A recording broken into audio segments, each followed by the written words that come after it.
नमस्कार दोस्तों ईपीएस 95 के जितने हमारे पेंशनर्स दादा दादी या हमारे जो भाई भी हैं जो ईपीएफओ में जिनका भी पैसा जाता है दोस्तों, वो आने वाले टाइम में जो है वो पेंशन ईपीएस 95 के तहत ही आएंगे। दोस्तों उन लोगों से रिक्वेस्ट करूंगा कि महाराष्ट्र चुनाव में जो है ज्यादा से ज्यादा अशोक रावत जी का साथ दीजिए। में चालू करके किसी को 1500 किसी को 3000 फुकट में बांटे जा रहे हैं। बराबर है कि झूठ है? बराबर है ना।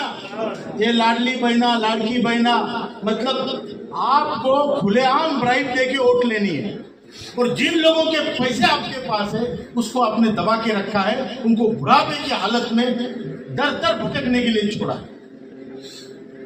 आज हालत यह है कि हमारा बुजुर्ग ज्येष्ठ नागरिक जो अपने घर के लिए खपा, जिसने करूंगा कि अशोक रावत जी के साथ ज्यादा से ज्यादा जो है सब दे के पढ़ाया, उसके लिए लोन लिए, उधार लिए, कुछ बेचा, लेकिन उसको पढ़ाया।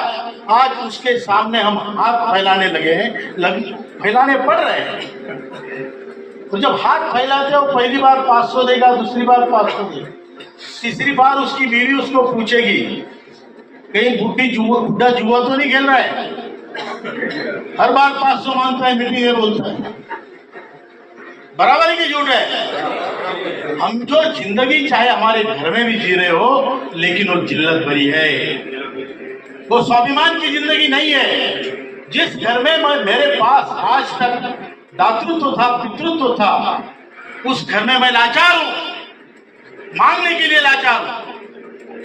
अगर मेरी बहू मेरे सामने थाली पटकती है और कहती है कि खा लो, तो मेरी ये कहने की हिम्मत नहीं कि बहू ये संस्कृति नहीं है, नहीं कह सकता मैं।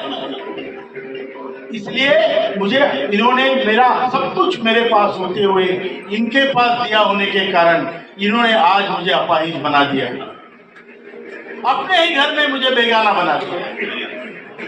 क्योंकि मेरे पास इतनी शक्ति इन्होंने नहीं रखी, इस सिस्टम ने, इस व्यवस्था ने इतनी भी शक्ति नहीं रखी कि अगर मेरी नाती मेरी पोती मेरे पास दौड़ते आए तो मैं 400-500 रुपए का फ्रॉड खरीदूं। ये शक्ति मेरे पास नहीं रखी। आज की तारीख में अगर पहली पीढ़ी तीसरी पीढ़ी से संपर्क नहीं बनाएगी तो हमारी संस्कृति का पतन निश्चित है। बराबर की झूठ है? संस्कृति बढ़ती है पहले पीढ़ी से तीसरे पीढ़ी को मिलने के बाद, और वही हमारा, मैं तो सोचता हूं जिस देश में मातृ पितृ देवो भव, मातृदेवो भव, पितृदेवो भव, गुरुदेवो भव की हमारी संस्कृति है, वहां तो उन्होंने मातृ पितृ को ऐसा पीटा है और फिर बोलते हैं हम वृद्धाश्रम खोलेंगे। अरे मेरे पैसे तुम्हारे पास है, वो मेरे को दे दो, मेरे घर में मेरा मान सम्मान इज्जत बढ़ाओ। मेरे पास अगर 7,500 महंगाई भत्ता मिनिमम पेंशन जो हमारी मांग है, अगर 10,000 रुपए मेरे पास आते हैं तो मेरे घर में कम से कम 10,000 रुपए के लिए मेरी इज्जत बढ़ेगी कि नहीं बढ़ेगी? मेरे गली में 4 लोग मुझे राम राम सलाम करेंगे कि नहीं? तो ये मुझे चाहिए कि मेरा पैसा है वो मुझे दे। मेरे लिए कोई वृद्धाश्रम खोलने की जरूरत नहीं है, मैं खुद अपना खोल लूंगा। अगर मुझे मेरे